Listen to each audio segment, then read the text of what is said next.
Hi, my friends. Welcome to Sort of Brilliant, a show where the characters are made up and the sorting absolutely does matter. My name is Rachel. And I'm her best friend and co-host, Lauren. Every other week, we're going to invade a fandom and determine whether your favorite character belongs in Gryffindor, Hufflepuff, Ravenclaw, or Slytherin.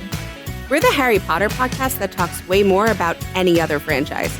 Here, we use the sorting structure from Harry Potter as a common language without supporting the author or her beliefs. As for the sorting itself, there's bound to be some arguments along the way. But in the end, we're always right. According to us. According to us. It's like you're always stuck in second gear when it hasn't been your day, your week, your month, or even your year. But Sort of Brilliant will be there for you. Because you're there for us too.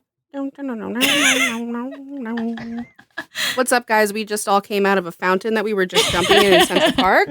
So give us a moment to dry off.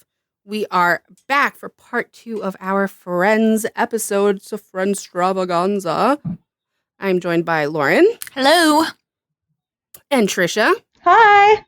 What up? Thanks for having me again. Thanks for coming back. We didn't scare you off. You were like, never mind. I don't want to do the second Friends episode. No, not at all. I'm so excited. Did you have any preparation anxiety for this one? I actually thought about it a lot more. Wow. But it did not help me come to any conclusions any better. So I did write some stuff down, though. Hey! Oh, I love that. Yes. I didn't do that at all. You've never done that in your life. Hey, I did once. You are Who? Oh. You're professionals. We don't need to write stuff down. That's right. Lauren used to have notebooks filled with pages. I did. And she'd read them off and she'd go, oh, I have here, and she'd push up her glasses. On this in subsection B2, I actually see that he's a Slytherin. It was exactly like that. That's a flattering impression. Yeah, it was great. Yeah. Okay. So you guys know Tricia now. You know how smart she is. And you know she has good taste because she loves Friends. So, I mean, lucky you that she came back and we didn't scare her away. Yes. Very easily could have. I'm blushing. There are people who have not returned. I'm just happy I can see you, Tricia. Camera is working. Although, don't scare it. Don't jinx it. You're absolutely right. I don't see you, in fact. Never mind. So today we're doing the 3 lovely ladies of Friends. Last week we did Ross, Joey, and Chandler. And we had no Ravenclaws, right? No. It was a Slytherin, Hufflepuff, Gryffindor. Yep. So, Ravenclaw house, Tricia, you need some representation. What's going on? Why are you guys hiding? We're the most underrepresented house, I think. Who's your favorite Ravenclaw? Everyone wants to be you, but media. they're not, you know? Oh, favorite Ravenclaw in media? Yeah, and it doesn't have to be like, it's Luna Lovegood. Like, you're like, this person's a Ravenclaw. Well, what characters do you relate to? Do you have any that you're It just doesn't like, oh, that's me? necessarily. I relate to a ton of Gryffindors. Yeah, and the Sorting Hat would put you in Gryffindor. No, it I wouldn't. am very Lorelai from Gilmore Girls. Oh, I love her. Okay. And have you sorted her? No, we haven't done Gilmore Girls. Just in my head. Can you say what you think she I is? can't say because we're going to do it later. Oh, no. Are we? I'll tell you later. Okay. Is that going to be... Have you watched that whole show, Rachel? Yeah. I never have, so I Including either that have to... last season. I either have to, what's a shit show? Yeah, Tricia made the same face as me. We were both like, ooh. I did not like how they ended I don't want it. to watch it because I'm going to hate Rory. I know it. Oh. Everyone hates Rory. And she's the main character. Hey, Rory? You don't hate Rory? No. Okay, that just goes with the trend of every Ravenclaw we've had on, like, loves the people we don't. So you just fit so well in your house. My cats she's are a goody named two-shoes, Rory Tricia. and Yes, I Logan. did know that. I did know Yeah, your but cat Rory is a great name. Like Doctor Who, Rory. True. But I don't know about Gilmore Girls, Lori. She's You Rory. don't like that Rory either. We don't need to talk about that. Rory hate. You hear that? I like that name, though. I really do, especially when you say it with a British accent, Rory. See, then it's great. Now that What's you your other pointed cat's that name? out. Logan. My other Logan. Is that from Veronica Mars? No, this is Gilmore Girls. Oh. So you just really love Gilmore Girls. All right. Before Supernatural, it was like... So it was always Friends was my favorite show. And then Supernatural came along, and I actually watched Supernatural because of Gilmore Girls. And so Gilmore Girls, I loved. Jared. Yeah. And then I didn't like Jared in Supernatural. So it's funny how that works. But yeah, and I don't even necessarily ship Rory and Logan. I just thought they were two good cat names. They are. I liked Logan, actually. But I liked her with the Milo Vendamilla. What? Yes. Yeah, I like That's his name, though. That's how me and Kyle say it, too. I can't say it. Milo Ventimiglia. Oh, I know who you're talking about.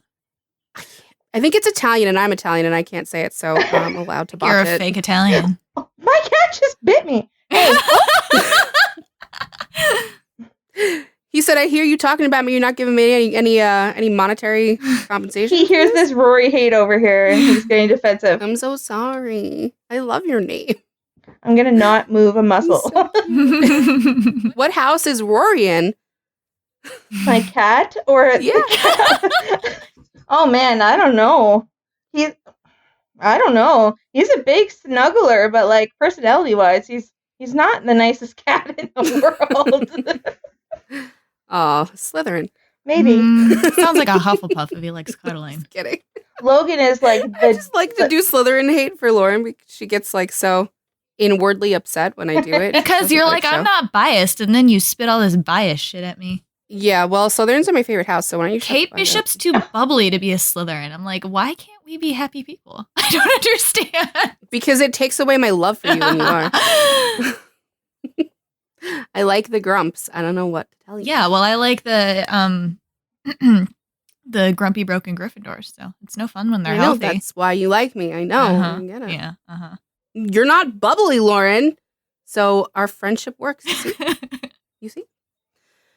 I've been watching this like horrifying show on Apple TV, Servant. It's an M. Night Shyamalan show. Mm-hmm. And the woman comes into the house and she's babysitting the child, but it's a doll. It's like a reborn doll. And you have to figure out why that shit's happening. And the girl who plays the babysitter, who's like really scary, she's really, really pretty also. And me and George have been watching and going, oh my God, she looks like Lauren. So you have to Google her. Yeah, because sometimes, Lauren, when you get into like a really deep state of thinking, you like look, right? And you don't like emote, care to emote for other people. And this girl does that. And I mean, there's a reason behind it. There's a reason she's like that. And she gets less like that. But when she's just kind of staring at something and you see her thinking, I'm like, oh shit, that's the Lauren thinking face. So George is like, I know, that's the Lauren thinking face. So she doesn't look anything like me. She's just you gotta see her also on the show. She emotionless. does. Okay. Huh? She's just also emotionless. You're not emotionless. She's not either. It's just the thinking stare. You guys have the exact same expression with the thinking stare. All right. You ever seen Lauren's thinking stare? No. One time at a con before she was like really, really into them, we were at karaoke or something or whatever, and me and a bunch of other people were like, let's just move up, even though we didn't pay for it. Let's just fucking go. Who cares? No one's monitoring this. And Lauren was like, no, I paid for this seat and I'm going to sit here. And I was like, no, just come with us. And she's like, no.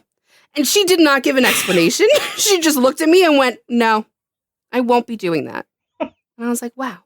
I don't remember. You don't remember that? I made one of our friends go try to grab you, and I was like, maybe she just doesn't want to listen to me. And you didn't listen to her either. I would also do that, by the way. Would you? Yeah, I would not move up. Sometimes where are my rule breakers at? It's not breaking. I love breaking rules. Sometimes I get something in my head, and I'm just like, I'm not doing that. What I like and admire about both of your houses is the like you don't have the need to people please. Mm-mm. Like you just don't have it. Mm-mm. And I'll sit here and I have to fill the silence in a room and I have to keep everyone's, but like I have to. And you guys just, you don't care. No, People I don't have any of that. Yeah, people ask me all the time because I'll like be in a conversation, I'll just be listening. And then some people are like, are you okay? I'm like, yeah, I'm fine. I'm just listening to everything. They're like, well, you weren't talking. Yeah. And I usually hear you talk a lot. And I'm like, yeah, sometimes I do that. And there was nothing for me to say here. I'm just listening. There's always something to say. No. There's always something to say. No. You can't just, I don't know. I think I'm also a good listener, but I like don't, I can't not be expressing and emoting. And I don't know. Well, I mean, that's part of like, I think this is really like demonstrated in conversations with Misha. It doesn't have to be Misha specifically, but because autos are so fast, you get like the little snapshot of like a minute or two, and you have to get it all in. And so people act very the way they are in that like pressurized moment or whatever. Right. And the way that I talk to him is that I'm sitting there waiting for him to complete a sentence so that I can answer that entire sentence. But when I go up there with you or Hannah or my friend Janine, who's a Hufflepuff, and I'm like standing behind you, so I'm still part of the conversation. You guys are always cutting him off. And I'm always like, I want to hear the rest. I've never once cut that man off. I have not. I haven't. You absolutely I did every time. Even when we go for photo ops, I'm like, just do what I said. The only time I've ever seen you shut up during a photo op is when Alex Calvert was there and you went catatonic. So I don't know what's it. Why? Why Alex? She thinks he's very attractive. Well, he is. And to be fair, she'd never met him before, and she showed up for DCCon like last second because they were doing the Jensen Misha panel because Jared was indisposed. And so she came down on Sunday last second, and I managed to find a Misha Alex op last second to pull her into. I don't remember any of this. And I was just going to be with Misha and have her go with Alex. So I told her like right before, and she was like, I'm not doing it. And I guilted her because I spent $250. So I dragged her in there, and I felt so bad because Alex was on the closest side, and that's my side. So I was like, can you switch with Misha? So I didn't interact with Alex at all. I just pushed Rachel over to him as he moved. And Rachel apparently also did not interact with him. Not a word. Not a fucking word. But you can see the photo op. She's on him like. I want to see it. I saw Lauren went to pick it up and she brought it back with Hannah, and I'm like on the floor. Like I'm like recovering from it, and she comes back and she goes, look how scared she was. And I'm like, never show it to me. Never show you it made to it me. your phone background. I did. I did. That but I is like adorable. Only her and Alex. I put an she cut me emoji and over Misha myself. off. Oh my God. Oh yeah, you guys don't need to be in that. When I met Alex, I think I only did ops with him once, and it was one of his first conventions. And so he was still like, he didn't really know how everything was going. And we wanted him to do like this complicated like heart hand emoji, but like this. So like he was doing two halves and I was doing one half. My friend was doing the other half. And he was so confused. But then when he got it, he was like so proud of himself. And he's like, I'm totally getting this now. And I'm like, good job. You did good. I had one of He- those experiences with him too. Like one of his first, I think it was Indy. It's So it was, I was gonna say, was it Chicago? Because I've only ever been to Chicago and Toronto. So I think it was Indy, which was like right after Chicago, but it was a Giving Back con. So there was also no like Jared and Jensen to distract. yes. So he probably got a lot more photos. And I brought my friend who is a real life person and who I made get into Supernatural to bring to my first ever convention. And it was the 5-year reunion. So I dragged her to another one. And she fell in love with Ruth and Alex. And I was like, okay, we'll go get a photo op with Alex. And I was like, you choose what you want to do with him. Cause I've been to a million of these. I'll be to a million more. Like, I don't need, like, you can choose the picture. And she's a sorority girl. So she's like, can we do the fake laugh pose where you all like lean in and do like the fake laugh or whatever? I was like, yeah, okay, you explain it to him. So she did it. And he did it twice. Cause he looked at Chris and was like, that was so ugly. Like, I don't know what I was doing. And my friend liked the first one, so she gave that to him to sign, and he's like got his entire head thrown back, so it's like just his neck or whatever. And he drew a skull and crossbones over it and was like, I don't know why you showed this to me. that's hilarious. Yes. I love him. I don't want to talk about this anymore. So, She's gonna see me again in April. You're gonna be there, eh? Yeah, we both are. I just did the super Canadian thing. Yeah, you're either, right? No, she genuinely, after that op too, like she said that she was laying down on the floor. That also was an exaggeration. It was at DCCon, which if you've never been to that hotel, Tricia, they have to walk through the regular hallway to leave the op room. And it's very, very narrow. So there's only one way to go. And it's like a conference room in between the hallways. So a ton of people hang out in that conference room area. So right after the op, there was a panel. So everybody else was in the panel. And we left the op and went back to the conference room because that's where like our base was or whatever. And Rachel got down on the floor and was like doing whatever she needed to do to gather herself. And I was like, Rachel, Misha and Alex are coming this way. And the speed at which she like jumped to her feet. That's great. It was pretty fantastic. So Canada, I'm teaching my students about Canada right now. I didn't know you guys were divided into regions. Really Are interesting you kidding stuff. me? I did not know You that. didn't know Okay. that? Shit How about many anything but New regions and York. what are their names? I don't fucking I don't fucking know either. What do you mean regions? British Columbia, Like Ottawa. Okay, okay. Are you talking about provinces? Yes. No, Yes. regions. Oh, there's provinces within the regions, no? First I've heard of regions. I don't know. British Columbia, Saskatchewan, Ontario, Vancouver. Mm-mm. That's from Supernatural. It's in British I don't Columbia. know anything about that. Great. Then you have like little ones on the right side on your East Coast. Okay, so everything you named so far is a province. So that's why I'm... So we need to tell our American social studies textbooks to fix that then. Well, maybe I'm wrong because I'm so bad at I've only ever geography, heard them be provinces. but regions, like, I don't know. You guys I'm have not- something called Region is a like prairie north. land? Region is like northwest, southeast. Are you familiar with this prairie land? You have prairie lands, okay? And in the American In the textbook, middle it's of the like, Canadian. and in these prairie lands, they have cowboys and the most dinosaur bones found anywhere ever. Albany. Not Albany. Alberta? Alberta. Is that the prairie land? That's where they are, yeah. That's where the cowboys They are. didn't say Alberta, they said the prairie land. Okay, Alberta is where the cowboys are. So Yeah. And then you have a place like Alaska where it's like it gets dark for like 30 fucking days and it's pretty do you cool. know Alaska's next door to Canada? Yeah, I know. I know because one of my students said, that sounds like Alaska. And I was like, it's probably close. Let's look on a map. And it was right there.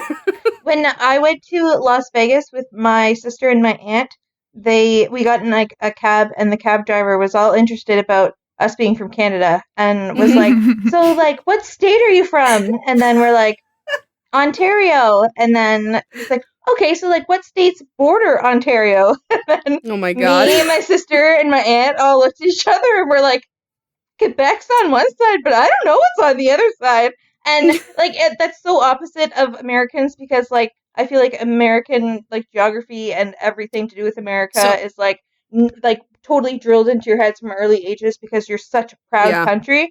And like he could not understand how we didn't know what province was next to us. But it's Manitoba.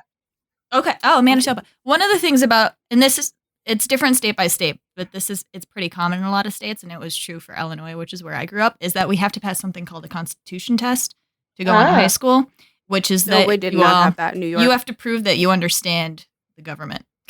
And that means also like knowing the states. And actually there's a song that you can sing called the 50 State Song that lets you name all of them in alphabetical order. Is and that I've from known like that since the I was like 10. what's that show? It's a cartoon. Animaniacs. Yes. That? I was going to say School of Rock, but no. I don't think The it's from a Animaniacs show. have a state song too. Oh, no, Yeah. they have a country song. No, they have a state one too, pretty sure. I don't know. The one I know is the country song.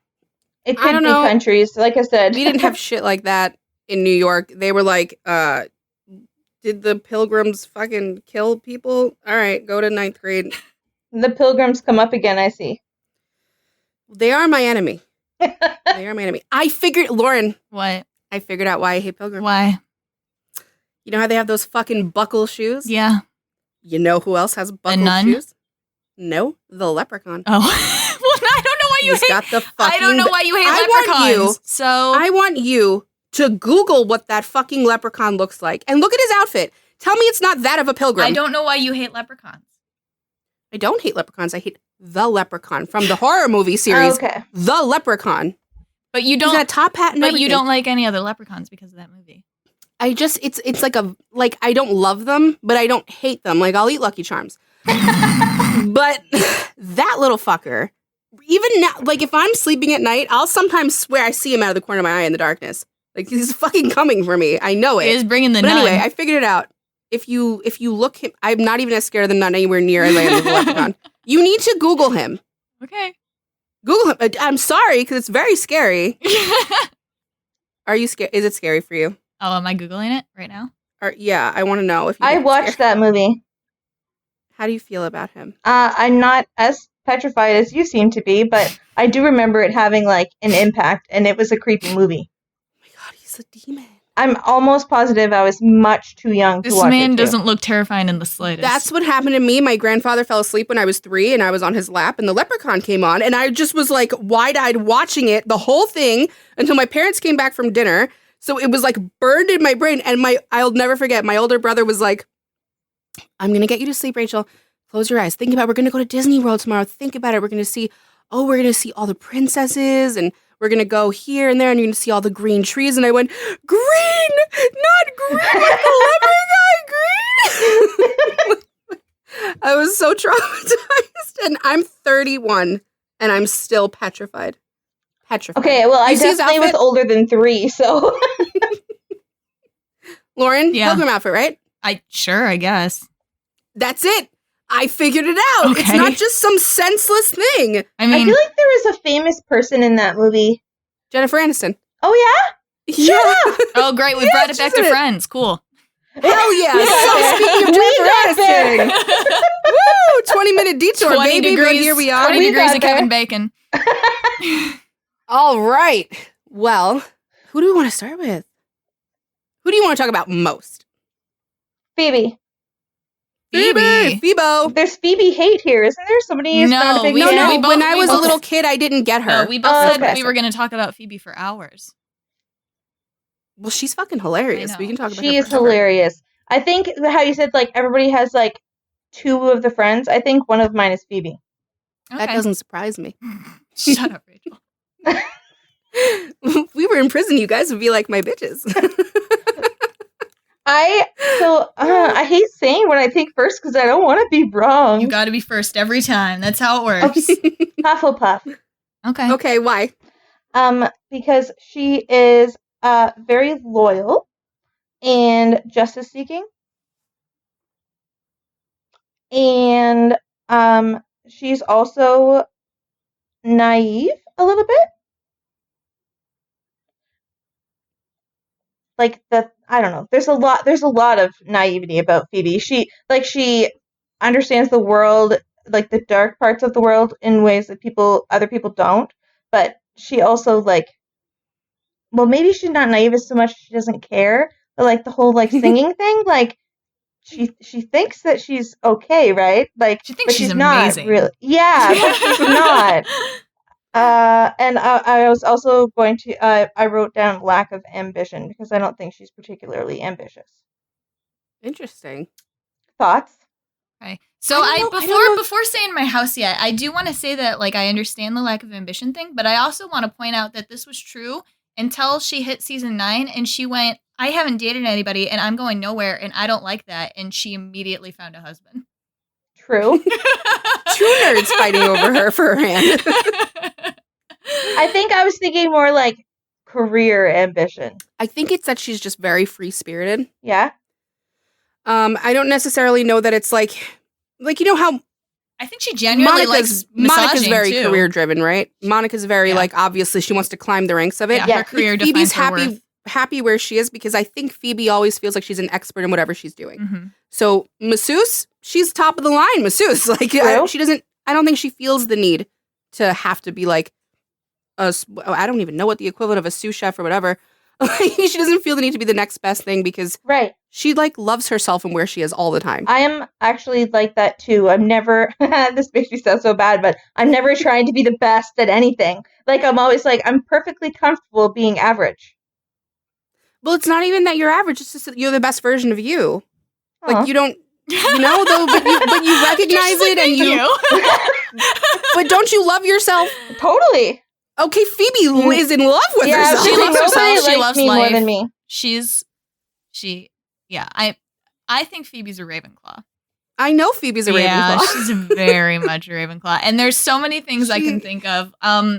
Like one of the huge things for me throughout the series is one of the things, well, first of all, so Ravenclaws for us have like a system they follow and an ultimate truth, and we can get more into exactly what Phoebe's is, but also one of the big things is because you have the system and truth, that you can't be hypocritical, because if you're hypocritical, you break the system, right? Yeah. If there's hypocrisy, the system isn't working and you have to go on to a new one. It's very, very hard to convince a Ravenclaw to go on to a new system because their system is the best system. You have to convince them there's a better one. So Phoebe all the time is in these situations where she has something. She's like, I'm vegetarian. I don't shop at big box stores. I don't work for the big corporations or whatever. And you see her, not a ton, but over and over again, if she can do it in her head so that it's not hypocritical, it's just kind of threading the needle. Think about she does it. Like the baby wants meat. Joey's like, I won't eat meat while you're pregnant. And she's like, okay, that works. She wants the fur coat and she's like trying to figure out a way to do that. Rachel's shopping at Pottery Barn and they go past and she's like, tell me that you won't be my roommate anymore unless I buy something at the Pottery Barn. Rachel's like, what are you talking about? Of course I'll be your roommate. Phoebe's like, tell me. And Rachel's like, okay. And then they go buy stuff at Pottery Barn. Or like when she's working at the spa and they were like, Rachel, that's what I was gonna say. Rachel, you can't go to the spa because Phoebe's so against big corporations and she has this huge thing against it or whatever. And then it turns out she's working there. And Rachel's like, I love that you stick to your convictions or whatever. And Phoebe's like, yeah. And she's like, you're right, I'm gonna quit. And then she's like, but I love the money. So she's like, she figures out a way. She can convince herself into anything. I love that about her. Yeah, she can, and I like that even when she's clearly in the wrong, she's gonna find a way out of it. Like she's mad at Ross for that entire episode, won't talk to him, won't tell him what the problem is, and he's like, Phoebe, please. Like, I don't know what I did. Yeah. And she's like, I don't remember. No, she had a dream. Dreamed it. She had a dream. And she was really so angry.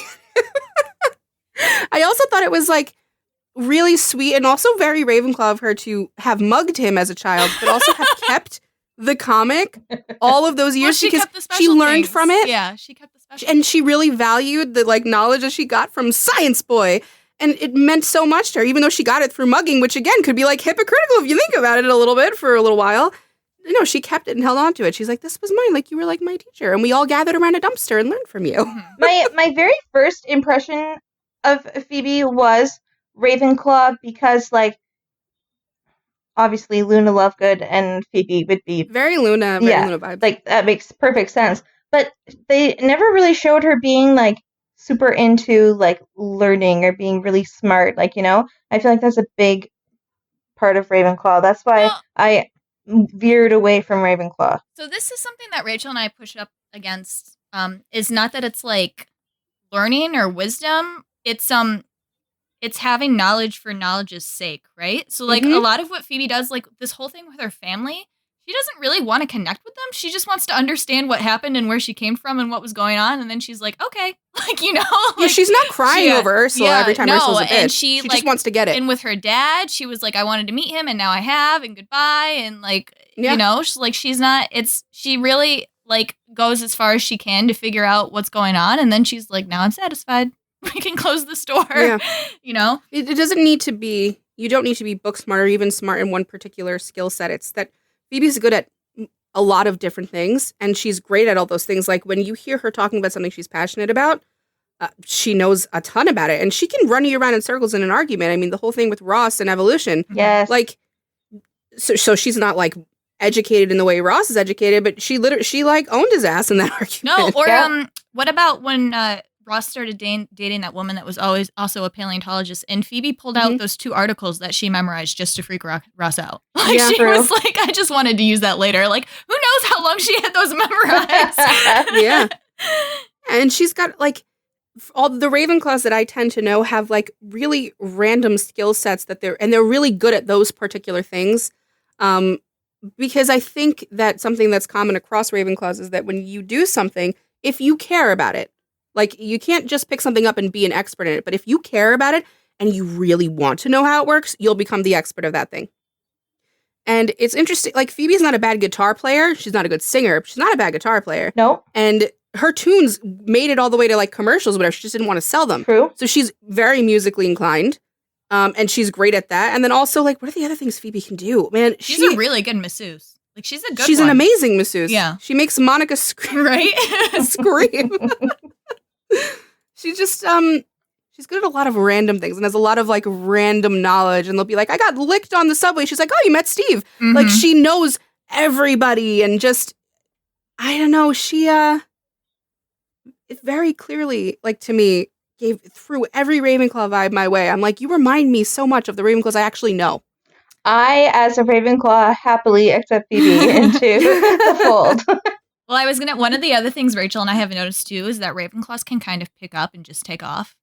and they'll be okay. Yeah. And Phoebe demonstrates this when Emily's trying to get Rachel out of the group and Rachel goes to Phoebe and is like, I think I have to not be friends with anymore. Phoebe's like, oh, I'll come with you, but we get Joey. And then she like starts like, she's like, I'm going to talk to Joey. Like she's ready to go. Yeah. She's like, I've been waiting to leave these people forever. Let's go. Or like she said at one point that right after she moved out of Monica's house, she was like, I was ready to ghost all of you. Like I was ready to get out of here. She tells them. Lauren, it's so funny. When I was doing my rewatch, that was the moment where I was like, oh yeah, you're definitely a Ravenclaw, because Monica was so upset by it. Yeah. But like, she was like, yeah. Phoebe's all right. Phoebe's by the end of it. Yeah, and Phoebe's like, I didn't do it. Like, you know, but right. But she's like, no, I was going to. I was out of here. Yeah. I mean, she's not like she can't take, obviously not a lot of people can take Monica's personality, but Phoebe is a very, very good friend. And it's not something that always gets highlighted, like when people talk about Ravenclaws, what good friends they are, because they're always like logic and books and logic and books. Phoebe is like amazing. She married the ice skater to get him a green card, to get him in, and like asked no questions. Everyone just finds out later Phoebe has a fucking husband and she never said a word about it.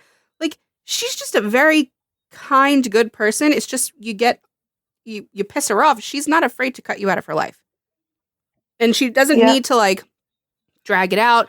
You saw when the girl came back who sold her songs to commercials, she just didn't even want to talk to her. She didn't want the confrontation. She didn't, like, she was above it. She's like, I just don't like you anymore. I don't want to give you a second chance. It is what it is. There's not some big rage fest. You don't see the tears come. She's just like, I think you're a bad person. And I don't respect you. I'm like that, too. Well, she's like that with Ursula, too. Like, and she still goes and tells Ursula things like grandma died, or, you know, our dad's alive. And Ursula's like, yeah, I knew that. And Phoebe like never like rages at her. She's just like, I fucking hate my sister. Their birthday is wrong. Yeah. Her birth year is wrong. She didn't freak out. And her sister threw away the birth certificate and she didn't remember her middle name. Like, yeah. Yep. I don't know if you have this, Tricia, like a big thing with her too is I think she does not like feeling left out though. She can leave you, like, right? But if it's flipped, oh yeah, when they went she to London alone, feel left and out. they had all the inside jokes. Oh, she's like, those aren't allowed anymore. She's like, those aren't allowed anymore. No, and I'm very much like that. I always insert myself into conversations and like invite myself anywhere I want to go. Like with going to New Jersey, Miracle's like flight booked, and I'm like, okay, I'm going to, and then I just like I'm going. So I'm like that with Phoebe too. I feel that. I mean, I said there's no raging moments. That's not completely true, because Phoebe does randomly like scream, you know, but it's you really gotta push her. It takes a long time, like the accent thing, like Joey couldn't speak French, and it was a while to get her to the point where she was screaming.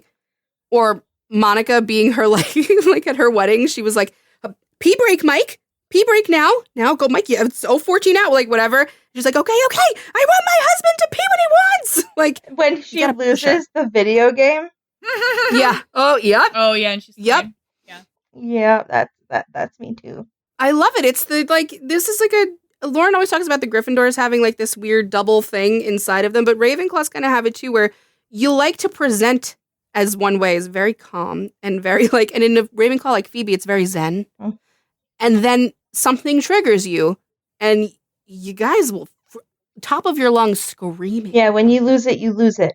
Yeah. Takes you a while to get there, but when you get there, you're all there. Yeah. Thinking of Charlie Kelly, Lauren. Screaming. I sometimes I hate naming Ravenclaw systems because they're so obvious. Like Phoebe's is really obvious, right? She's just trying to be like getting the most out of life. To be, she's just it's living.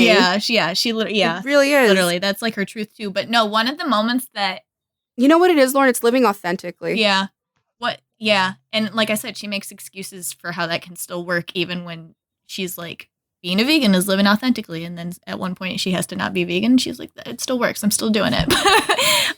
No, one of the moments that was really Ravenclaw for me too with Phoebe was when she had her brother's babies.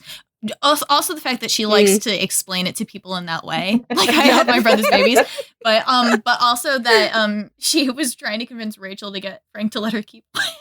And Rachel was like, I don't think that's gonna work. And Phoebe's like, no, it will. Just ask him. You just ask him. Did you ask him for me? Did you ask him? And Rachel's like, I'm not doing that. And Phoebe's like, you have to ask him. I ask you, which house would have the fucking nerve to pull that pregnancy test thing on Rachel that she pulled? Right? Where she was like, it's negative, don't worry. Oh, okay. Yeah. She's like, I'm just kidding. It's positive. Aren't you so happy now? Woo! That's got to be a Ravenclaw. Yeah. I think like a Slytherin and a Hufflepuff would outweigh the potential repercussions of that, and a Gryffindor just simply would not want to even touch that with the fucking pole. A Ravenclaw, you're gonna find a way to make it a chaotic mess. I'll tell you that. You're little chaos demons. I love that for us. Me too. If I could just surround myself with all Ravenclaws and one Lauren Slytherin, I'd be a really happy person. Thanks for specifying a Lauren's. Yeah, I don't care about anyone else. Just you. But yeah, I think clear Ravenclaw to me. I get where you were coming from with the Hufflepuff thing, but I don't see Phoebe needing a community. You see how like Joey needs people? He needs his group to always be together. Yep. Phoebe would be like, have fun in Long Island. Good luck, guys, with your new life. And she lives authentically. She wants them all to live authentically. If that means like Ross going after Rachel in the airport after 10 years of will they, won't they, she's going to drive him there, cursing all the way in her grandmother's taxi, which she's still driving, which is hilarious in the 10th season. Yep. Yeah. Totally with you. You've convinced me. Yay. Let's see if we can convince you on the other two. Oh. Maybe she agrees with us on the other two. Maybe. You think? Maybe. Okay. Who should we talk about next? Who do you want to talk about? Somebody pick. You're the guest. You pick. Okay, Monica. Monica Geller. Slytherin. All right. Slytherin siblings. Can I rebuttal? Can I just really quickly tell you? Yeah. That was my first choice for her too. Okay. When I was watching season 1. Yeah. Continue. Tell me more. I never thought she was Slytherin, for the record. She's a selfish character. Lauren, like, why? I'm sorry. She is though. She is a selfish character. She is driven by success. Like, she really wants to be a chef and like a really good one. Like, when people don't like the things that she thinks are great, she's overly insulted by that. She's arrogant about it. Like, she thinks that she's the best when it comes to cooking and cleaning. And like anything that she's not the best at, she takes it personally. Like, Chandler convinces her that she's good at massages because she gives the best bad massages. Yeah. And that placates her. She's like, yeah, okay. What else did I put? Oh, just like need to be in control. Okay, I do want to say that I don't think she necessarily always thinks she's the best. No. I think she needs other people to tell her that she is. Okay. To function. Yes. I don't think she can function without feeling like Other people think she's the best. like other people are looking at me as though I am the best. And when she has to be right, it's not for herself like it is with Ross. It's because other people are now seeing something happening. So like with the maid, when she tells Chandler like she stole my jeans, like it becomes a thing because Chandler's like, no, she didn't. Like, calm down, you're crazy. She needs to prove herself. Yeah. Yes. It's not to herself. It's to now like her reputation's at stake here. Like, I think this can be an area that gets challenging when a system is close to another house's motivational sect. Yeah. I know. Yeah. This is where I had my issue too. I was like, she's got her shit together. She's very competitive and very successful and ambitious. So she's a Slytherin. This like I wasn't even really in my rewatch yet. I was just thinking of Monica. And then I started watching it and I realized how much of that is complete bullshit and a facade. Like, she fails so many times before she succeeds, and she does not believe in herself. She needs other people to believe in her first, and she's always combating like her childhood issues with her mother and with whatever people talking bad about her, making fun of her when she was younger. Like, Monica is not competitive the way a Slytherin is, because a Slytherin really does want to be the best in the room because they really want to master the thing that they're focusing on. I think Monica just wants to be seen as worthy. And Slytherins also need to be genuinely the best. Like, you can't placate. Yeah. They're like, no. You can't lie to them. Yeah. You can't lie to Ross. Ross will turn around and go, thank you. But actually, and he'll like fight you back on it. He won't let you get away with it. There are so many fights we have where Rachel's like, okay, fine. And I'm like, no, it's still going because I can tell that you don't agree with me. You just want to be done with it. And she's like, yeah, that's true. And I'm like, no, I need you to be like, you're right. Right. And I mean, I don't know, you like think that Monica's like that, right? But then if you actually watch the episodes, the second someone's like, oh no, it's okay, Monica, you are the best. She's like, I am? I really am the best. You're right. Oh my gosh, I am the best. I'm gonna kick last year me's ass. Yeah. Or like just ridiculous. Or like when they lose the apartment, like I can like at least in that situation, I can imagine probably Ross too. Like they genuinely lost it. So like get out. And Monica's like, best 4 out of 20 or something, like, you know, like she or like when she was playing ping pong with Paul or with Mike. It like went on and on and on until it was like the best like 253 out of 254. And it's like, you know. So what house do you guys think she's in? I think she's a Ravenclaw. Ravenclaw. Really? Yeah. A different one. It's very different from Phoebe. Than Phoebe. I mean, their systems of belief are very different, right? Like, Phoebe doesn't care for that shit at all. And Monica's like, Phoebe doesn't need to be in control the way Monica does. This is needed to function. She's I will say, like, nothing is more Ravenclaw than Monica taking that class, right? I know. Mm-hmm. So, yeah. All the classes, the cooking class, when Rachel and Phoebe went to the English class, and Rachel was like, I know the perfect person. Yeah. Well, yeah, she did the cooking class, too, remember? Because she was like, the reviewer gave me a bad review. And they're like, and the lady's like, what are you doing here? Well, I'm just here to prove to you that, like, I'm actually an expert at this. Right. And now I feel better about myself. Bye. Right. Which kind of is something Phoebe would do. Yeah. If you think about it. Yeah. There was a massage convention. Yeah. But Phoebe, I don't know. Or like anytime anybody tells her that her singing isn't good, and she's like, and they're like, no, we're kidding, we're joking. Like, we're just kidding. Yeah, you need to tell Phoebe she's a good singer. Like, see how she can be placated? Like, you guys, you don't need to, like, you just, I don't know what it is.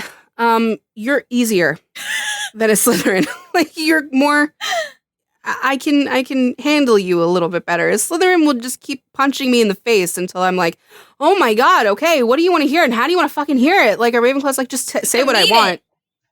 Oh, listening to everybody talk so much about Ravenclaws is really putting me through some like self-evaluations over here. I'm like, I'll put it to you this way, Tricia. I've been with my husband it'll be 11 years this year. And every time there's a fight, I don't like apologizing. I don't like it. I hate saying I'm sorry. I hate it. And he'll be like, I could have said the most horrific, like horrible things. But if I just say I'm sorry, he'll let it all go. He's just like, I just want to know. Those would just say the 2 words and we're good. And he actually means it. He doesn't like hold on to it and hold it onto a grudge and like it carries over. He actually means it. When I say the thing he wants to hear, whether I said it convincingly or not, if I said it, he's like, good enough. Yeah. Good to go. I'm like, he's a huge Ravenclaw. All of my friends are like the people who say the nicest things to me. Like, I'm like, oh, this person loves me. Yes, please be my friend. And like, yeah, but you guys are but you're very easy to love. You're very easy to love because you're so unapologetically yourselves, and it's such an easy vibe to like gravitate towards. It's just that you guys don't always care about us. You're the people who will be like, I actually don't want your feedback. So mean. You know, that's Monica too. Yeah. You know, like I'll get back to you when I'm ready to get back to you, but right now, don't fucking talk to me. And actually take the F out. It's not even always angry. It's just, I don't want to talk to you right now. I don't need you to respond to me. Mm-hmm. I'm not asking for that. This isn't something on my plate at the moment. So just like, you know. What do you mean? Like this isn't currently in my purview. Like I don't. Yeah, exactly. And that can be very Monica. It's like she just needs to hear it one way. And you can understand why. Like and Phoebe had very different upbringings, but I think they both went through some shit, right? They did. Like, obviously, Phoebe's life, was probably worse than Monica's. But Monica had the popular cheerleader friend who everybody loved her. And she had the brother who was the golden child. And she had issues with her weight and her self-image and everything. And, like, just, she needs to be in control now because she felt like she wasn't her entire life. It drives her every waking moment. And I don't think Slytherins are quite that insecure about needing to control things. I think they just walk in and they're like, I'm going to control it because I can and I will do it. I will do it the best. I'm going to control it. And then also tell me that I'm great at it, you know? So I think that's the difference. And you can't put her in Hufflepuff or Gryffindor. You just simply can't. She doesn't fit. I could tell you why, but I think I think you get it. I get it. You've made an excellent case. Yay! All right, so Monica, what do we got for Monica, Lauren? As I was watching, everything was jumping out at me, and now it's, of course, falling out of my head. Wow. I mean, a lot of her relationship with Ross. You could talk specifically about her relationship with Chandler, since you're in a Gryffindor Ravenclaw relationship. Yeah, it's yeah. It's very my husband is the person who's primarily like not in control. I don't like the phrase "wears the pants," and I don't think that's the situation I'm in. It's more like he needs a lot more feedback from me than I need from him, and he needs a lot more like to know that he's doing the right things than I do. Like, excuse me for jumping in on your relationship, but sure, go ahead. But I think you both need that, but George needs specific details for like. I don't need anything. From anyone. Excuse me, Rachel just needs. She caught me lying. She heard me lying in 4K. I don't need anything actually. Rachel just needs like the pretty words and like the emotion behind it, and like the kind of just do that constantly, and she's fine. But George wants specifics for like, how do I improve? Like, what should I do? Fine, sure. I'm never looking for a solution. Yeah. Long term. Mm-hmm. She's happy to sit like, where she is. Make me feel good now. Yeah. And we can just... Instant gratification. Exactly. I understand Chandler so much. Like, we don't need to examine that. Just don't leave me. What is it? That's about it. What is it? What's the line? I'm tired and lonely and desperate for love? Or like, what is it? Lonely and desperate for love. Yeah. Yeah, so, and they are weirdly perfectly suited for each other because they're both really insecure messes. They really are. And I don't know, I think they give Ross and Rachel a real run for their money for like most loved couple. I see a lot more Chandler Monica love now than you see Ross and Rachel.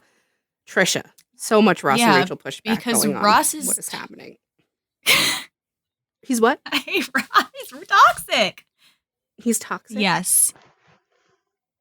I don't disagree. I'm sorry. I don't think Ross is a good person. But I do think Ross and Rachel belong together. Yeah, I mean, Rachel's not like roses and daisies, but Rachel's not a great person either. No, but she's not. I find more issue with the way Ross treated Rachel, and that it was still expected that Rachel like should go back and because they're lobsters or whatever. But don't diss the lobsters. I can't stand it. All right, I can't stand this. All right. We're talking about Monica. Well, okay, so Lauren, we didn't say what Monica's system is. We talked about Phoebe's, we didn't talk about Monica's. I've been saying it, but I didn't say it. Yeah, it's just control. Like, like you thrust her in anywhere and she needs to be in charge of what is happening. Like she does it with Ross's wedding, she does it with Phoebe's wedding, she does it with her own wedding, she does it with her house. Their babies. Yeah. She does it with her relationship with Pete. Like she starts out pretty well. She's like, I'm not attracted to him, so I'm not gonna get into this. Right? And then I have a hard time with whether she actually ever, like, I guess that can happen, that you can be like, I'm attracted, but it was physical attraction too, right? Like, she liked him as a person. She was just like, I'm not physically attracted to you. But, like, it got to the point where she was like, this guy's still trying and I don't have anybody else. And she, like, but she wasn't controls that. I don't know. She, like, controlled her feelings on the matter, right? Like, that's what I'm saying. But also, it's like also Ravenclaw, like, hypocrisy thing where she could not be with him until she convinced herself, Mm-hmm. okay, I'm attracted to him. She could not do the unethical thing of dating him for his money. Mm-hmm. Very Phoebe of her as well. Mm. You know, Yeah. like I think other houses could. I'm just saying. Like I'll tell you right now, Especially Rachel's not a Ravenclaw. Rachel could date someone for their money. Yeah, and especially as many times as he was like, I don't care that you're not attracted to me. I just want to date you. Like at that point, I'd Exactly. be like, all right, like if you don't have a problem Giving with her that, a restaurant, she would not be bought. And it wasn't, again, do you see, like, she wasn't getting offended like someone else might have. Other people would have been like, so you're trying to, like, buy me? That's so gross. She did get like, a little bit offended when he gave her the $20,000 tip.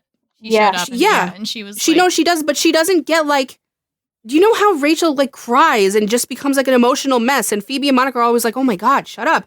Because they aren't like that. You have to push them and push the right buttons to make them do the funny screams that they do. you could see that fairly clearly in when Ross does the pros and cons list. Like Rachel is so upset by it. And like She's Phoebe so hurt. and Phoebe and Monica are there for her, but they're also kind of like, I wouldn't have not done this. Like, you know, Right. like, I know. like it wasn't his intention to have you see it, you know? So Right. They're always the two voices of logic that Rachel looks at like, you guys are so funny and weird. yeah. And like doesn't get them. And they look at her like, you're such a fucking baby. Like, and it's just very that. She's clearly, Rachel's not a logic house. So Monica very much is though. Like Monica's really smart too. Mm-hmm. She's a really smart person. Mhm. So you want to talk about like the book typical Ravenclaw thing, Mhm. like book smart? Monica very much is. Except when she thinks Chandler's watching shark porn. That was a horrible inference to That was more of an emotional response than a logical response. It was something. It was something. Again, it's like an insecurity thing, right? Well, yeah, and it was also immediately like, how do I control? You know, like what? Yeah. Well, how do I take control of this? And like, what do we do? Is Like, just- what is this turning direction? you on? What Yeah, do you want me to direction do I want to thrash around? take? Yeah. And I think also Monica, even though she's insecure, she does love herself. I really do think Monica loves Monica. Like, you remember when the couples wouldn't call them, her and Yeah. Chandler from the plane? She's like, we're great. She's like, yeah. we're awesome. We're a wonderful couple. Yeah. Like, Yeah. she doesn't. She does it. She does she all can't that. understand I it. know. Yeah. Yeah. She's a Ravenclaw. And I really like her and Phoebe's friendship. You don't see a lot of Ravenclaw friendships. And It's so funny and that I it think almost ended. No, I was going to say, I think it's hilarious that they clearly could not live with each other. Because No. Nope. they just were so, and I think that's like the thing. They're so strict on their systems, and their systems It did not is. match. Like there's Exactly. literally only one other, and this is a romantic couple, but like Ravenclaw, where like they're that close that I can think of on TV right now, and their systems are so in sync that it's fine.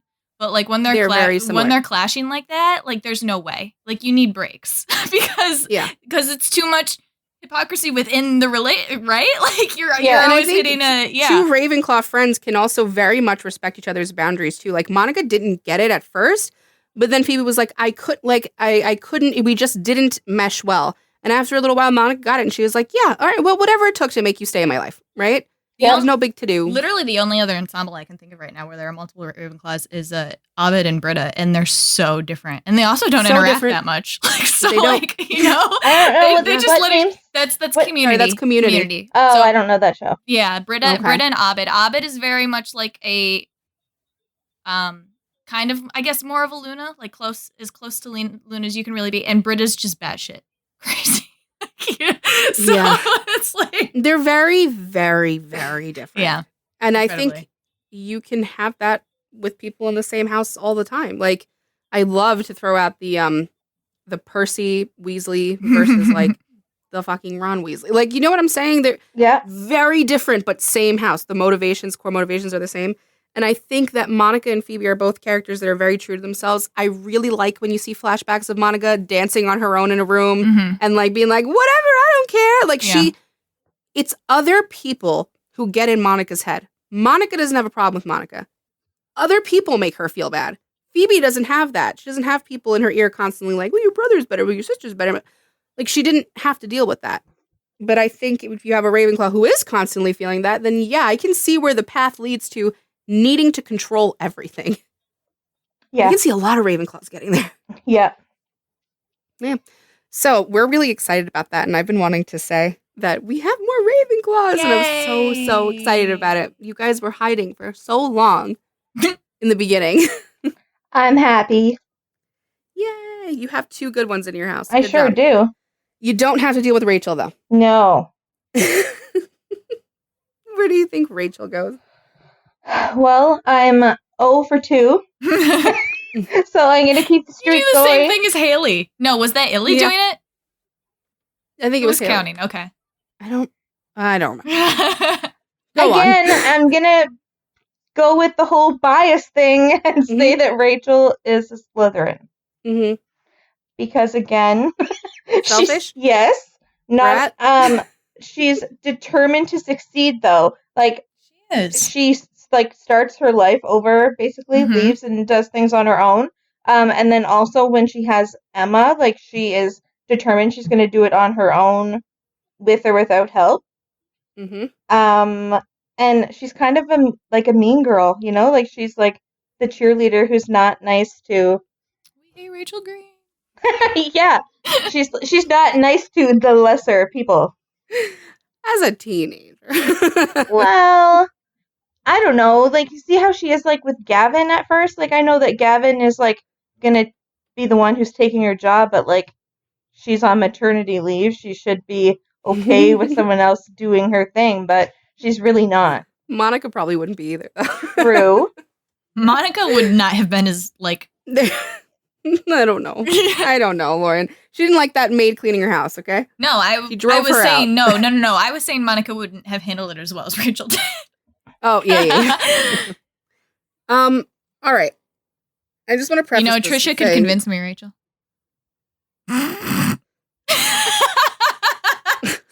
Come on. I'm just so wanted to mad. see your face. I was just waiting for it because she always says, "Don't tell me where you're sorting them because then I'm gonna like want to argue against it." And I told her where I put Rachel, and I was really mad because it was the first one that from Friends that I felt so confident in my sorting, and I was like, she's gonna push me on this, and I don't want to argue it with her. I just believe it. Just let me believe it. So, okay, I want to preface my rebuttal to you, Tricia, by saying she's a Gryffindor, and something people need to understand is in current times that we're living in, Yes. Gryffindor is no longer the popular house. Why is that? Because Gryffindors are usually the fucking jocks. They're the annoying, popular party kids. Sure. That's why the entire series is about them. That's why they have the hero complex and they make good protagonists. Mhm. They're like very often main characters Okay. and good leaders if they want to be. They're just not so good with the having responsibility thing. And Rachel Green, Although they do from have a season lot of 1 them. to 10, collects responsibilities over time, but she does not really want them. Like, she wants them until she sees my paycheck, it's getting taxed. I can't afford anything. Everything costs money, and I can't afford it, and I don't want to be a waitress. And I know I don't have a skill set to be anything else, but I want it. Like, I want it. I don't want the responsibility of all these problems that come with things because I'm a little Long Island girl whose daddy got me a pony. And didn't your daddy get you a pony? Like, she's not good with responsibilities. And something that's really common in Gryffindors is responsibilities push you to be better because we are very comfortable sitting where we are, especially if we're being taken care of. Very easily, like, in one spot, like, all right, just make the mess go away. I don't know. You think Rachel wants to be taken care of? I don't. Do I think Rachel Green wants to be taken care of? I think she develops a need for independence more and more and more as time goes on. But I think that the reality of the repercussions of having independence, paying bills, having to be responsible for everything, like, she can't even keep track of 2 fucking earrings. She loses money. Like, Monica won't even let her keep jewelry. Ross doesn't want her to babysit. Like, she's, especially in the beginning, And you don't give Rachel more responsibilities than she can handle. She's going to put meat in the middle of a fucking custard pie. I'm going to be honest too, Right. I don't know that Rachel has ever gotten anything on her own. The hot guy really don't the think so hot either. guy at the diner gives her the Bloomingdale's job because she's hot. She needs to get into a new apartment and her friends give her places to stay. It's not, I don't think Rachel couldn't get those things, But Oh, no, she's capable. Yeah. But when she hits a point where she's like, I'm floating and I need something else, she's kind of like, I don't know what to do. And something like happens for her. And she, I mean, at least for me, I can't speak for every Gryffindor in fucking existence, but for me, I can very easily, like, in a position of high stress, I'm going to want to rely on what's familiar and comfortable because I don't want to face that stress. So when her dad has the heart attack, she wants to bang Ross. She knows it's a bad idea, but Ross is like her comfort thing that she goes to. And he's like, this is a bad idea and this is why. And she's like, oh, so you don't want me anymore. And then it's this big emotional, like she takes it personally. Rachel takes a lot of things personally. And the fact she doesn't want all the responsibility, but she wants like Ross to take all the responsibility for anything that went wrong. You know, like she literally uses the word like, take responsibility for being a cheater. Like, he's not going to do it. And she needs it because she's not going to be held responsible for it. Any responsibilities. I really don't think she does. I think it's what she can get. She gets because, sometimes it's her looks. Sometimes she's qualified. Sometimes she's really not the most qualified. She just grows in the position. Do you know what I mean? Like, she goes from waitress to like she was not a good waitress. Gunter was in love with her. She wasn't a good waitress. She should not have been allowed to work there as long as she did. And even like she gets babied all the time. Even when she like throws out her back or whatever, Ross gives up his spot on TV. Like it meant a lot to him, and he's like, "I'm gonna just take you to the hospital."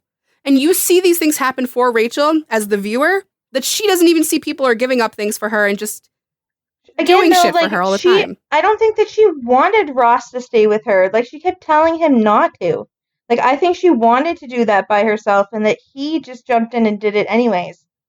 But she took it. Made it easier for her. Well, it's not like she could, like, fight him out the door.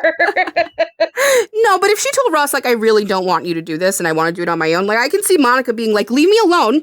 I can handle it. But I can't see Rachel doing that. I also argue the things given to her perspective because, like, yeah, she got the job of Bloomingdale's for being cute or whatever, but, like, you see her, like, how hard she had to work with her. What's that one boss with the lipstick on her teeth? She gets hit by, like, a car or something. Because Chandler was banging her boss. Yeah, what's that boss's name? She can take... I can't remember. I don't remember either. Like, she fought to, like, get a better job, and, like, she was proving that she's capable, and it wasn't that they just gave her that job. No, she's capable of advancing, but Rachel's also extremely, like, emotionally manipulative in the way that she handles things. Like, she hates that woman. Yes. And she takes a lot of shit from her, and I think a lot of that is because she knows how to, like, yes her father to death. Like, she grew up with a father who's a bully. Yes. And so she figures out, like, how to get around bullies and how to yes them and get what result she needs.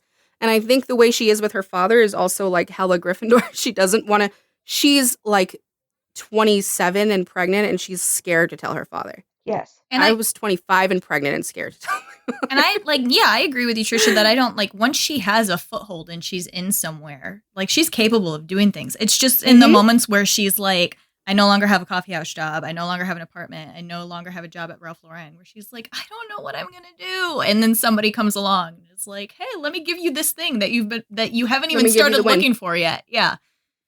She does and I think the other 5 notice that she needs it. Like they'll pull the strings behind, like so much gets done for Rachel behind the scenes that her friends are doing for her and that they're like looking out for her and making sure she has whatever she needs. And like as a viewer, we see it more than she does. Yeah. And I think Rachel's accustomed to like things sort of just falling into place for her. So, you think that she's a Gryffindor, right? Mm-hmm. Yeah, okay. The more I'm like thinking of like brave moments because she does have a lot of them. She does. Remember the cart in the laundromat? She yells at that lady? Yes. And like Mr. Zellner, takes her a little bit. When she like accidentally kisses him or whatever because she's got the pink on her I could lip. never go back to work. I could never go back. That she was like, see brave. you Monday. Like, I'm going to work with you for the next 5 years. Or what about, like, Tag taking the fall for the, like, performance review she had sent down? Yeah. It just works out. Things just, like, people go to bat for her, and they're, like, willing to take the fall. And it's because, I think it's because she's a very lovable person. I do. I don't think she's always the best person. I don't think she's certainly a selfish person. But she's a good person. And I think she loves her friends a lot, and I think she loves pretty hard. And I think that's why everyone's willing to be like, oh, Rachel, okay, we'll figure something out. Like, Monica didn't have to let her in. No. At Especially all. after not being invited to the wedding. Like, what a low blow. I know. Yeah. I don't think they talked Rachel to each had other to for shed a the while mean either, girl. Yeah. She just develops, she, like, doesn't keep the mean girl thing, but she keeps the gossipy bitch thing, right? Like, she needs to, she likes to talk about people. And She really slips back into that role depending on who she's with, right? Like her one she loves sister. gossiping with Joey. Yeah. She's a people pleaser. And that one sister, when she comes back, like, she's immediately talking about, like, getting liposuction. Oh, yeah. No, her like, sister. Yeah. Her sister. Lost weight. She doesn't have a pretty face and all that kind of stuff. Like, Oh, yeah. She is not the nicest person for sure. No, she's not always. She's just good to her friends, but she'll say things sometimes where she's like, oh, honey, and honey comes first, and then, like, the mean thing comes, right? She's so mean to Chandler sometimes. Mm-hmm. She says things to Chandler sometimes, and I'm like, oh, my God, that was so mean. She's like, I don't get him. Like, she doesn't get the people around her, but she also doesn't feel the need to. She's just perfectly happy in their company. Yeah, I was going to say, I think that really speaks to Rachel being a Gryffindor, too, is that she clearly, she wouldn't, like, besides Monica, I don't know that she would have chosen, and maybe Joey, I don't know that she would have chosen anybody in that group to be her friend. But she shows up, and Monica's like, this is my world, and these are the people that I hang out with, and if you want to be here, you have to, like, be a part of it. And she does pretty, like, from where she came from, I think she slips into it pretty well, and everybody else accepts her really well, too. Like, and they make her grow up. And they're also, and everybody else in the group is also like, Rachel cries too much. Rachel's selfish, but we love Rachel. Like, she's worth it for that. So, like, those are good friends. Those are very good friends. They are. They are. They're extremely good friends. And, like, they're being good friends to Monica, too, right? Because Monica's like, I've decided that I want to fix this girl's life. and then they're all right. I think Monica and Rachel are the two hardest to have in the friend group. Like, they're very, very difficult personalities. And it's just so funny that they are really the two, like, they're best friends. Well, I was going to say, I think they're difficult personalities, but I also think that the groups would have a hard time without them. You know, they would. Like, I know that I said, like, Phoebe's a Ravenclaw because she could go off, and I think Monica could go off too, but because Monica's a controlling type, the group doesn't understand how much she's, like, holding all of that together. Just to circle back to Monica, too, and I it think, speaks to the Ravenclaw leaving thing. She buys the house, like, she wants the house. That's her apartment. Everything is her, like, everything that goes on, it's her place. Yeah. And she's completely fine leaving everything, like, whatever, where other people are getting nostalgic and having a hard time with it. And she's like, this is the next step in my life. Mm-hmm. And going backwards, the fact that her place is the hangout is also very, like, it speaks to her. It's the control center. She's like, no, you're going to come over to my place for Thanksgiving. Like, even the year that she's like, I don't want to do Thanksgiving, and everybody, like, gets her to do it within, like, 2 seconds.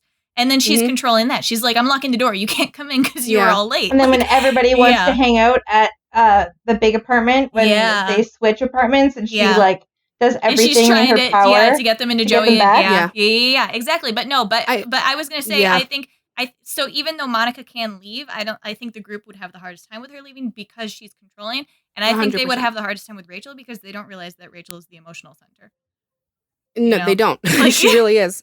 I also want to say, I see a lot of people when they talk about Rachel and Ross, because this discourse for some reason is all over the place all the time. If you think Rachel should have got on the plane, you might not be a Gryffindor, because a Gryffindor would get off that fucking plane. She could have got on the plane. She could have come back. I want you to show me a Gryffindor that's going to choose their, like, career, like, something good for them over the thing they're emotionally linked to. Doesn't matter.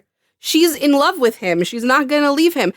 God, I hate jumping immediately to Sam and Dean here. Dean's not getting on a plane to get away from Sam. If Sam calls and he's like, I know that you're, like, improving your life now, but I need you to come back.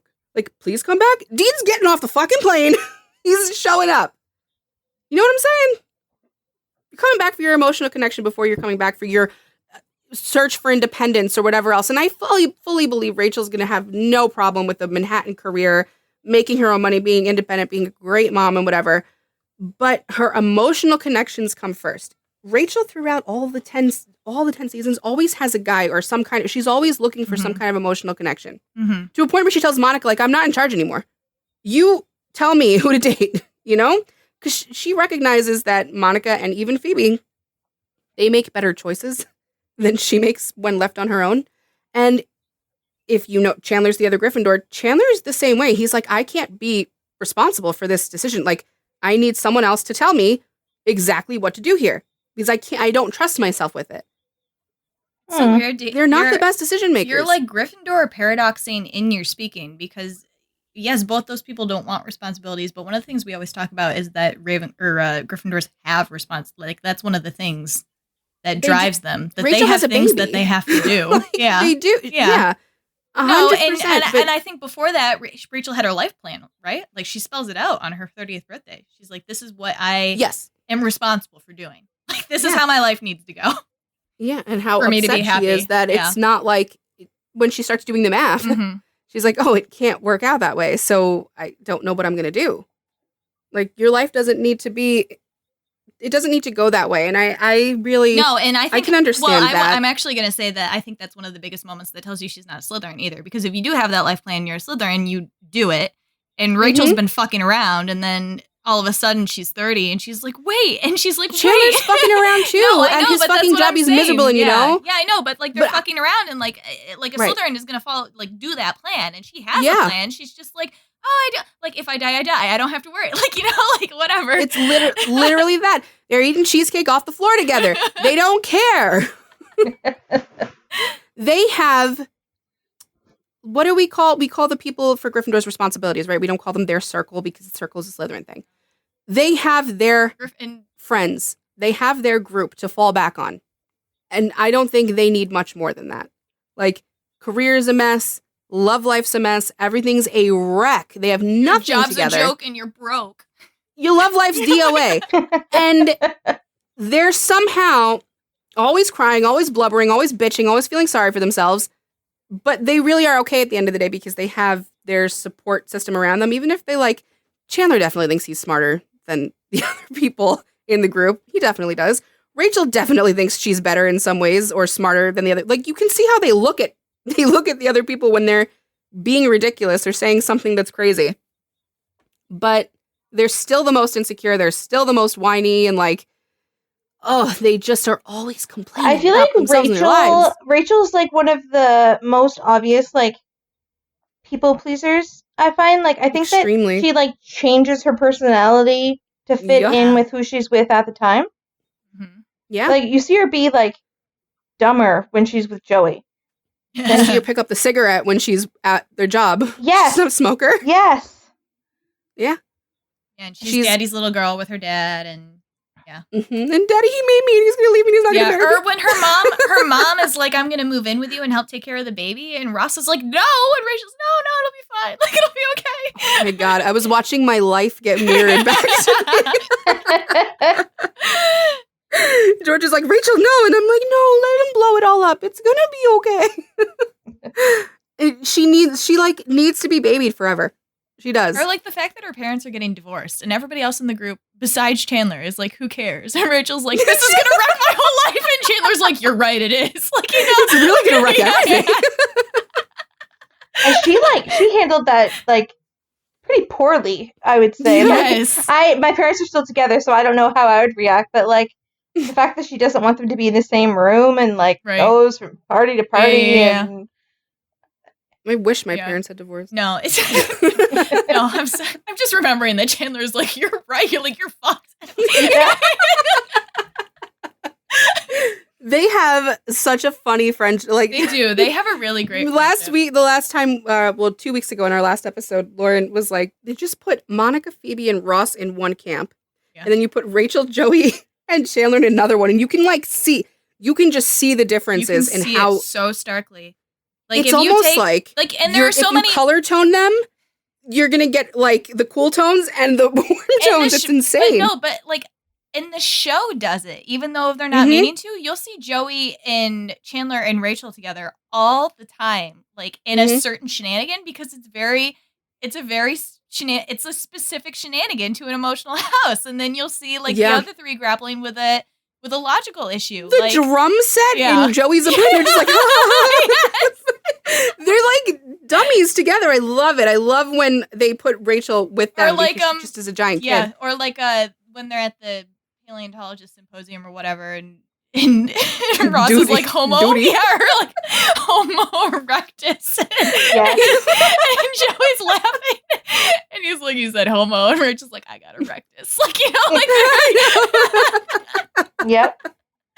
Speaking of that too, look how badly she didn't want the responsibility of being a mother on her own, that she was willing to marry Joey, who she knew had feelings for her, who she knew that was a bad idea. She still wanted Ross, but Ross wasn't manning up for that. And she was like, okay, I guess let's just do this thing. Meanwhile, what's Joey going to provide for you? Well, I mean, he was an What are actor. you doing? He's got money at that point, but and if he loves a her, dum-dum. if he loves her, he'll provide something too. And he was good with the baby. Yeah, love. All right, fine. That's important, I guess. My Rachel Joey hating, is it coming out? Is it showing Yes, a little bit? yes, it is. I hate that idea. They are such good friends. They are such good friends. And they make great friends and they get each other. It didn't need to be more than that. Like, two pretty people don't need to be together romantically. Their like, little just let them soap be opera friends. shenanigans are so, like, those are some of the funniest moments of the show when she's How on set. invested she gets in it, right? Because she loves Yeah. she loves drama. Or like She's just- when Joey's been having that secret party and he's like, I haven't been able to tell the others because they'll be all weird around soap actress stars. And she's like, well, why didn't you tell me? I love the shit. And he's like, I was lying. You're the worst one. Like, like, Yeah. yeah, can't bring her anywhere. It's funny that, like, I don't think that Rachel is a good person, and yet I love her so much. I know. Yeah. Like, I really do. Different. It's in a different way than Ross. I'm going to say this for Rachel, too, and this doesn't excuse it, but I also think Rachel is kind of oblivious to her bad parts. Like, I don't think she really gets that they're the worst, Or, like, they're pointed out to her, and she's like, I don't get why you... She has an ego about Well, it. they're like- returning gifts, Right. right? Right. Yeah. But It's she's just- like... is it better to get something that I can use? Or Like, she, for like- credit? And I wasn't Or- going to tell you, Right. so... Or she, like, applies it to the other person, right? She's like, Mhm. like when she loses the earring again, she's like, oh, that's not really bad. It's because of Monica's weird, like, thing with controlling everything, like Look, you can make the argument that because Joey can be so selfish and Joey has taken so much money and shit from his friends, like, he's not necessarily a good person either. Or you can make the argument that, like, Monica's a control freak and kind of, like, really unfair sometimes. And the competition thing is annoying. And, like, you can make an argument for any of them not being good people, but they are caricatures and exaggerations. So I was telling, I don't know if we were recording when I said it, I always think that people are like, your two friends smashed together because they're so specific. They're Yes. such specific characters. You can't be like, oh, I'm exactly like Rachel, but, like, you're not into fashion. You Right. can't, like, you're a mix of at least two of them because they're so exaggerated and everything. So even if they do bad things sometimes, or even if maybe you wouldn't be their friend, I love all six of them. I would be their friends even if you think they're bad people. Oh, I'm friends with tons of bad people. Yeah, I was gonna Are say you? I don't know that anybody isn't at least a little bit of a bad person, or A little seems bad? or seems like a bad person to at least somebody in the world, Exactly. True that. I don't know. There's a lot of friends backlash these days, guys. A lot. Friends Some of is it like- unwarranted, It's an okay? outdated show. Like, Some of it Sure. unwarranted, though. No, that's fine. Those are fair critiques. To say, like, it's just not funny, you're wrong. Yes. It's very funny. It's hilarious. And you like Seinfeld? And you're telling me Friends is not funny? Are we speaking directly to Lauren here, or No, or- I No, the Okay. people. I'm like, okay, because I'm about to like Lauren a little. no, Lauren doesn't have any strong feelings about Friends. I don't love it. I don't hate it. It's just it's a good TV show. You didn't love it. It's fine. It's a good. I like watched. You blew through it. You were looking forward I to watch. had Don't to. lie to It me. was an assignment. Don't lie to me. Don't you lie to me. I don't like. If I had hated it, I would have had to slog through it, and I did it fine. So I like it, but I'm not like. I probably am not going to watch it again for a very long time. I'm definitely going to watch it again when we turn this off. Right, same. I'm gonna go put it on. Look, Tricia, maybe you have to be, like, raised on it. I don't know. Maybe. I don't know. Are you a Buffy fan? No, never watched it. Okay. I watched the movie. I think I think Buffy's one of those things too. I think a lot of the more dated shows, like if they didn't get you at a certain age, it's hard to get into it later. And I can see it, like if you've never seen Friends before and you're a person of this time, like maybe Sure. like a Gen Z person, and you put it on, you're like, this is not funny. Like maybe, but I don't know. I think a lot of it stands the test of time. A lot of the jokes are just very funny, I agree. and the actors are very good. Yeah, Yeah. I love it. Like it does. I was gonna say there's no episodes that I skip, but there are some that I don't like. But Yeah, I could still watch them. same. Me too. I skip a lot of Joey and Rachel stuff. Sorry. I can't do it. Don't blame you. I don't know, man. It's like watching a brother and sister. Freaks me out. I don't like it. I don't like it. Lauren, did you like Monica and Chandler better than Rachel and Ross? Yes. You're a youngin', I guess. Oh, okay. They're just so healthy. It's no. Are they? No. They're insecure weirdos. It's great. I really liked Monica and Richard too. I Okay. did too. I really did too. We said Richard's Gryffindor? Yeah. That's so funny. That's another one. Yeah. We think have it like a is. serious lack of Ravenclaw Gryffindor relationships, which I'm always looking for because I'm like, that's me and my husband. And yeah, I can see the Chandler Monica parallels. I can definitely see it. Just extreme, right? I'm not quite as self-deprecating as Chandler. He's not quite as neurotic as Monica, but they're there. Yeah. The house patterns are You there. know what I'm thinking too, actually, Rachel, as we talk more about this, because I always Mhm. mention this too, that Gryffindors build their life out of like around a specific trauma or whatever. Rachel's Mhm. trauma isn't really trauma, is it? Like No. she didn't marry Barry, and that's kind of where her life, her her life was built around. her trauma is when she left him at the wedding. Mm-hmm. That's what I'm She saying, created and her it's own like, trauma, yeah, yeah. exactly, and it's not really debilitating, like No, but like she has like a harsh family dynamic. Her Mhm. sisters are complete bitches. Her father's horrible. Her mother's kind of horrible too in her own way. So she's got her own shit going on that she needs to combat. And as she grows up, she learns to deal with them in a much more healthy way. Rachel grows up a lot by the end. Yeah, she does. She really does. But she's still a baby. They never really get into like how Monica and Rachel were friends in high school, right? Because No. that shouldn't work. I mean, I think that speaks to Rachel a bit too, doesn't it? That she was a popular girl and she was genuinely friends with Monica. Yeah, Like she it wasn't a wasn't making fun of her. joke. Yeah. Right? They were just best friends. See, she's not a bad person, Tricia. Aw, I really love them all. Best show I ever. really I could watch it over and over. I really could. It's sick. Sick. But I'm really happy that we did this. Me Yeah, I was too. very we happy never to have talk to about do this. Friends again. Well, you can't. What are you going to Yeah, I know. There's nobody else. do? I'm so sad. I Did we talk about Mike? think he's a No. Ravenclaw. We talked about him a little bit last time, right? I Yeah. think he's a Ravenclaw. But look, him and Phoebe are very well matched. Oh yeah. Very well matched.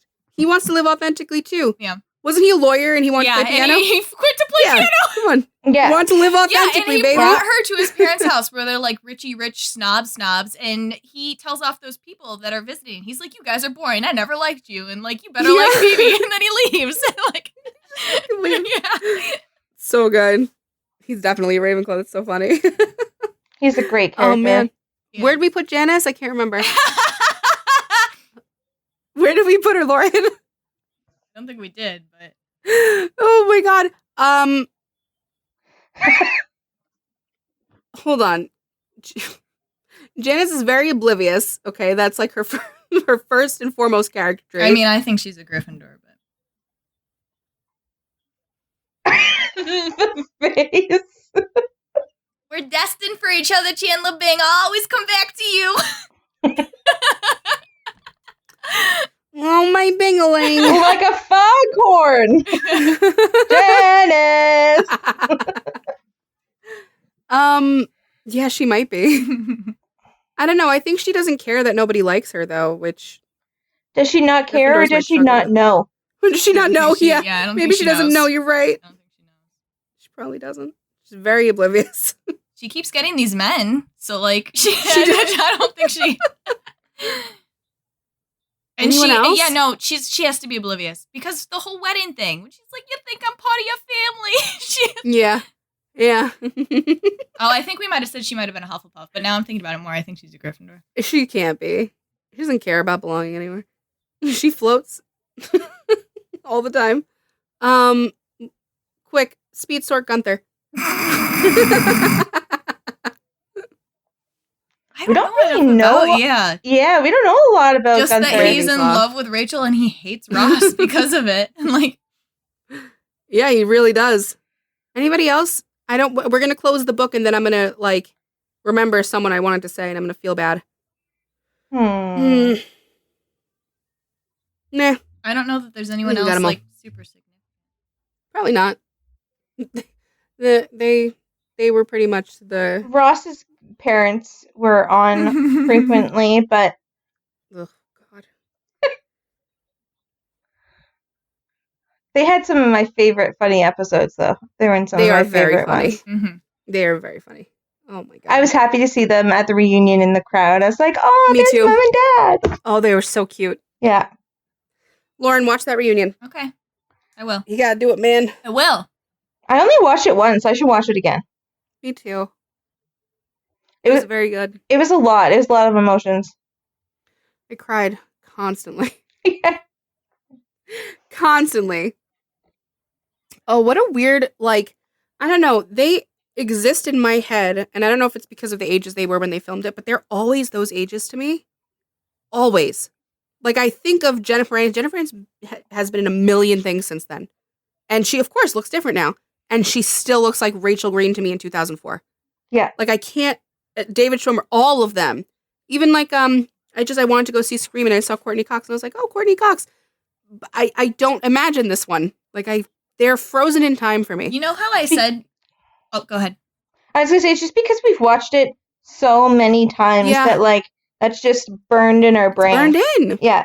It's kind Yeah, of it like really is. watching, like, Supernatural, like, if you go back to, like, the earlier episodes Yeah. when they Yeah. look like babies, and you're like, oh my god, then, like, you rewatch it all, and you don't notice them aging. Right. It's one of those things. Yeah, you're right. Yeah. You remember how I said Well- after I watched Always Sunny again, I was suddenly attracted to Rob? Like I wasn't before in any way. Right. And now this Rob time around Benedict? no. I'm like, Rob who? Rob McElhenney, I can never say his last name. McElhenney. I say McElhenney. McElhenney? Okay. What's he in? He's in Always Sunny in Philadelphia, and he's also in this show called Mythic Quest. Okay. You might have seen him hanging around with Ryan Reynolds because they own a soccer team together. So Ryan Reynolds is always talking to him. So I was attracted to him like I never had been before, and I rewatched it, and I was like, wow. And I found myself doing that this time with Matthew Perry, but it was very specific seasons. It was like I was not into him. Matthew Perry had a like intense I know. drug problem, I know. so I know. he fluctuated. I know. Yeah, But well, I don't know wasn't- what you know because you didn't grow up. I don't told know you what the know. last episode that I had learned all that stuff. But Okay. yeah, after he got with Monica, I wasn't super attracted to him. Like right before that point, and as it was happening, I was pretty into him. See, I like him as he gets older. Okay. No, I don't, and I was never attracted to Joey. Mm-mm. Me Which is neither. funny. He was like the heartthrob. Like weirdly, Mhm. everyone like I just no. Me I neither. thought the women won on that show. All three of them are really beautiful. It was so fucking. His fucking eye What? thing in the Thanksgiving episode. I'm sorry. No, but what drives me crazy is that it works. Like they're not like humoring him. They're like.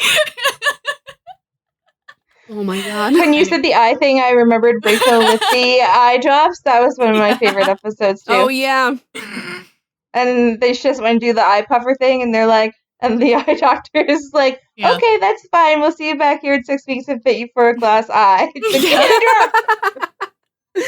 Her irrational fear of the swings. Yes! Emma on the swing. She's like, oh, look at the little daredevil. I love little details like that because they're so real. They are. They're so random and they're so real. Like, your hate Yeah. of pilgrims is, like, so random, but, like, that's Yeah. what makes you a specific, like, you know what I mean? And I love when they Sadly. include things like that about characters. Oh, me too. Makes them very They had a very relatable. good writers team. Mm-hmm. And I loved in the reunion watching that, like, talk about how they came to each actor and how they each got the part and how they worked with them. It was so, that was so well done. Like, I don't know if you watched the Harry Potter reunion. I can't remember if we talked about it. I haven't watched it yet. You compare the two, it's like, no, that one wasn't done well. The Friends one was, like, meant to grab you by the soul. I disagree And with be like, Rachel. you remember this? What? Rachel didn't like the Harry Potter one because it was too sad. I was like, that is a sad movie. No, it was too technical and British and too serious and about art, the art of acting, and I don't care. I want to know about the people. Like, Emma Watson was the best part because she was the only one fucking emoting. And Daniel Radcliffe a little Rupert did too. bit. Okay. Rupert's in the new show I'm watching, Servant. Ooh. He's very good in it. I saw a sex scene, didn't love it. Don't want to see Ron Weasley have sex. You're always Ron Weasley, I'm so sorry. I think that's fair. Thank you. Well, that's it. We've got 2 Ravenclaws, 1 Slytherin, Yep. 2 Gryffindors, 1 Hufflepuff. 2 Gryffindors, 1 Hufflepuff. Damn. That's what makes a good cast, people. Writers, listen up when you're writing an ensemble cast. Throw your token Hufflepuff in with the rest of the mess. The and token Hufflepuff. you got a winning show. You know, Winning combo. I don't know. Like, it's specific to shows too, right? Because I think it's freaking hilarious how Community doesn't have a Gryffindor. There's no Gryffindor to be found in Greendale, but They can't have a moral voice, a true moral voice. All of them can be like bought in one way or yeah, manipulated. but only Like Sunny has a Gryffindor, and she's not the moral voice. Like Lauren, that's not fair. She tried to be so much. That's not even fair. Dee tried. There's only so many times you call dumb bird She dragged the before you waitress. stop trying. She dragged the waitress into the Irish swamp. I can't. Can you imagine the sweet deification of Rachel Green? Like, if they push her enough and she loses enough in life, Rachel Green could go full right side if you push her far enough. Whereas I think Chandler could only get pushed more to the left. Like, I think you could only just get him more down and More beaten sad and about himself, yeah. So funny. Well, I like we've said it a million times, we love this show. We hope you enjoyed listening to this. Trisha, this was so fun. Please come back for something else. Yes, and Fine. we need Tricia to promote herself because we forgot last time. Please do. Tell us where we can find you. Oh, I am on Twitter too much. My handle is RainbowSTL. And Cute. yeah. Do you have any want like people to work check that out? you want to promote, like things you work on, hobbies, anything like that? Nah. She's like, no. She Nah. just did the very Ravenclaw. I don't actually need your feedback. Well, no, I'm like good. you'll find like if people want to find me, they'll find me on Twitter, and, All right. and then like it's not like I'm shy about anything else. So everything you ever want to know about me will be on Twitter. I'm looking at her with this blue in her hair, saying these very Ravenclaw things, and I've just never seen such a on this show. Amazing. Amazing. I love it. She's wearing a Slytherin shirt, though. You, David? Yeah. Yeah. Oh, did you get to Alexis listen to is our Slytherin. Schitt's Creek episode yet? I did not listen to any. No. Okay. But you said Alexis is Slytherin? Yeah. I can see it. Ew, David. Ew, David. Like, yeah. Another show I will watch on repeat for all of Yeah, time. it's a good show. It is a good Yeah. show. Lauren said I was like Alexis, and then she was like, but then I thought more about it. You're actually more like Moira. And I was like, I really don't know how to take this as insulting because it's not really a compliment. They're really ridiculous, but it also really is. What's David? He's a Hufflepuff. I didn't know if we wanted to spoil it. Well, I mean, everybody Yeah, else Hufflepuff. has heard the Tricia's being spoiled. I Not everybody am else. going to listen to them. Patrick's a Ravenclaw. Yeah, so is Stevie. I can see it. Oh, yeah. Yeah. I just forget her. Aw. I'm sorry. I don't like Schitt's Creek that much. I'm so sorry. Oh, that's okay. Everybody has their flaws. There's not enough drama for her. Yeah, I need bad people. Ah. Bring the drama. Bring the gossip. Bring it to me. I won't spread it around, only to Lauren. And then what she does with it, that's everyone else's problem. Not. Nothing until there's something to be done. Oh no! That was so threatening! Oh no! The Slytherin The jumped Slytherin came out. out! Woo! My goodness. All right. Well, thank you again for being here. As she said, if you want to find her, you will. Yeah. You'll make it happen. And seriously, tell us another show that you'd like. And we can get that ball rolling. I will think. Okay. You can think about it. Yeah, you You're not don't have to say it right now. Okay. But if you ever want to come back for a fun 2-hour conversation to discuss media, We do that. we're here. Yeah. You can go back for Supernatural one. We're going to revisit characters at some point. Cool. We have that coming up. Yeah. We're doing Crowley, Rowena, and somebody else. Bobby. Bobby? Okay. Probably. Maybe. I don't know. Yeah, you I know. have no idea. It's either him or Chuck or somebody, but you know. Oh, Christ. I think we are doing a villains episode, aren't we? I don't Christ. All right, guys. Thank Unintentional you for inside joke. listening. We're here bi-weekly every Tuesday morning at like 5 o'clock in the morning, and we'll be there for you. 'Cause you're there for us too. Give us 5 stars on Apple. Bye. Bye. Thank you for listening to Sort of Brilliant. If our sorting choices inspired any rage or excitement, we'd love to hear from you. We're open to feedback, suggestions for characters to sort, and solid counter-arguments with citations. Never forget your citations. You can find us hanging out on Twitter and Instagram at SOB_pod or shoot us an email at sortofbrilliant@gmail.com. And since we're not above begging, please rate and subscribe to Sort of Brilliant on Apple Podcasts, Spotify, and wherever else you listen to podcasts. Please share our posts on social media. And if you're a Gryffindor, maybe you'll inspire sorting fights among your own friend group.